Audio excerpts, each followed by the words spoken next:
All right, greetings, Hotep Akwaba, bless up.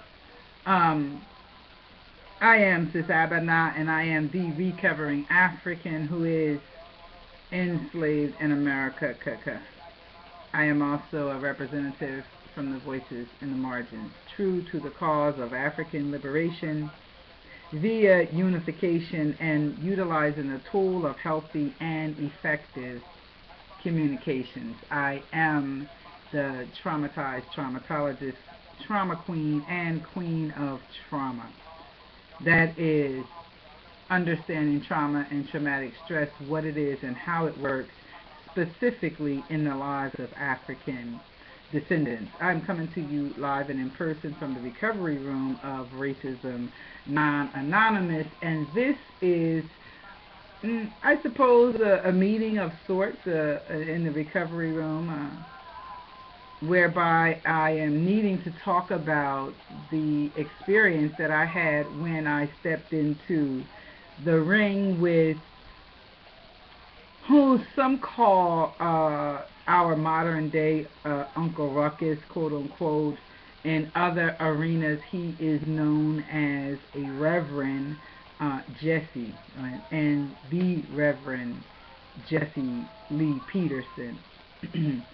And a couple of days ago, I had the opportunity to have a conversation with him that was really, it wasn't really it was a controlled, in a controlled environment. Is probably more of an experiment, even in some ways, on his part and the part of the people that he represents.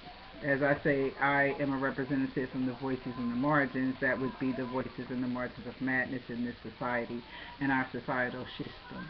That would be those folks surviving in poverty, folks of European descent, and those surviving in poverty. So that those who surviving in poverty, then therefore it could be inclusive of folks of African, European, Latina descent, and so forth. Those of us who are, at the lower rungs, socio-economically, politically, behaviorally, culturally, bottom of in this culture. Anyway, and Jesse Lee seems to clearly represent those who have designed us there to be such a system, number one, and two, who designed the system to look, to be the way that it is, with folks of African descent being sort of at the foundation for which this nation was built, on the backs, through the blood, sweat, and tears, and all of those things of African descent, and folks drained from me, Mama Earth, It's that black gold. We are the black gold that built this nation.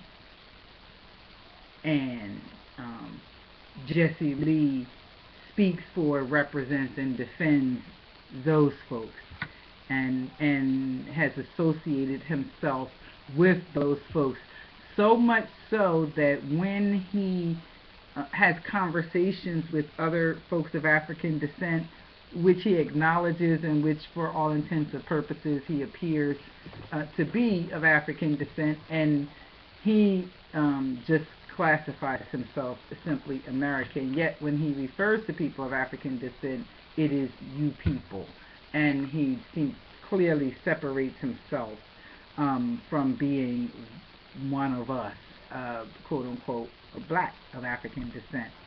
And so that seems to be really a severe, it's a pretty severe, maybe it's almost like a multiple personality that is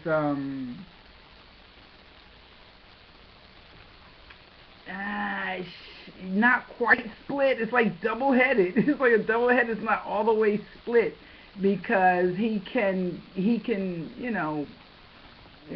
just chose that side. I don't know. There's something about it that's sort of like a multiple, sort of alternate sort of personality and reality that he lives, almost as if he has totally separated himself even from his early life and upbringings in Alabama, I believe it was. I saw his birthday and a little of his story, your story, Jesse Lee. If you're listening, greetings. This is me. This is Abena, Afreeka. And it, I don't imagine that you and he would have grown up with that type of mindset, such that is displayed now, that the world knows him as, that wasn't present during his upbringing. So at some point and place in his life, there was a drastic split. And so it seems like he's and so where was I?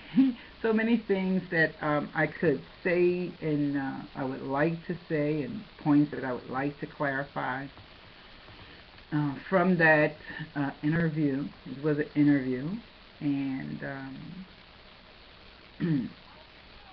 whew. Take a break for a minute. What? Yeah.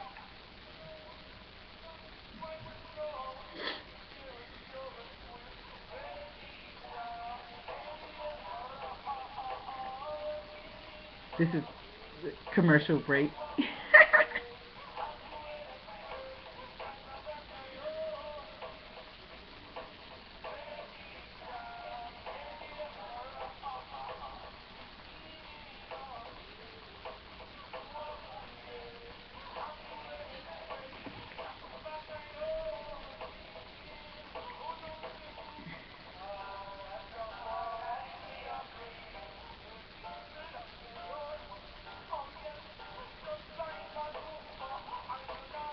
Okay. So, okay, still my mind has not sort of locked in just for the moment on any part of the conversation that I wanted to offer a point of clarity. I did not take notes as I listened to the video clip of the interview, and so as a result, I am having a moment. I'll tell you this, one thing for folks who have been traumatized, they tend to tell their stories in a highly tangential and emotional fashion, and that sort of serves the dual purpose of folks ignoring them, and I forgot the other purpose, and I don't have Dr. Herman's work right here in front of me, so there's a double purpose that serves. You can ignore me and have proof of why I should be ignored, pretty much. So that's the sort of dual purpose or twin imperative of truth telling, whereby anyway this is in ignoring the truth. Because you can recognize it, yet you can ignore it because it was not presented in a more clear, organized, right way. Excuse me. And so that's what's happening. I could probably click over here and here.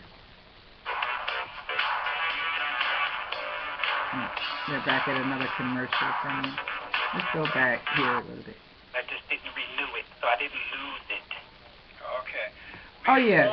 Okay. So here we go. Let's talk for a minute. There were a couple of things, in terms of the name, and you asked me about the naming, and I'll say this. When I recovered my name and came into my recovered self, I was a full-grown adult, and therefore really did not need. And nor would have benefited from the guidance of my parents. Their acceptance or not or rejection had sort of nothing to do with it, because actually I recovered that name on, this is what, 2013, probably about in the mid 2000s. I've only sort of had this name since the mid 2000s. I was born in 1960, by the way.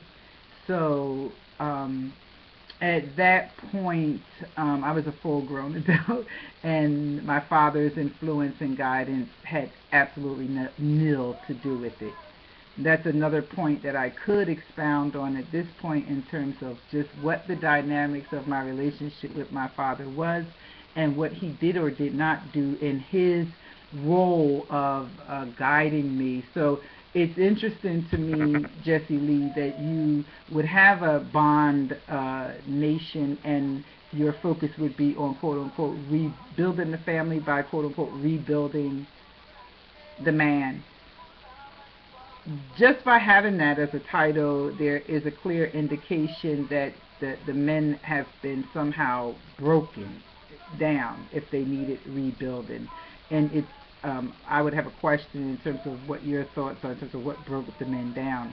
And just for the record, my father, I do recognize, was also pretty broke down and broke in their minds. And black men in particular, because of the one pillar of the system of racism, white supreme lunacy. One primary pillar is that of patriarchy and everything that goes with that, and especially it comes out of the mind of the white male, quote-unquote American, which you are quite intimately familiar with, it seems, and most certainly is a role and a culture that you own for yourself. That particular pillar, because my father followed that logic and line of thinking and behaving, he did some pretty wacky shit, you know, to me. Oh, excuse me, I'm not yet shit. TSHIT, traumatic stress of the human intentional type. You know, women have experienced, you know, you need to rebuild the men from doing things like molesting their daughters, abandoning their families, drinking to excess, you know, things like that. And certainly my father, you know, growing up in the hood, such that I did, I have a shared story of many of the quote-unquote immoral folks you referred to.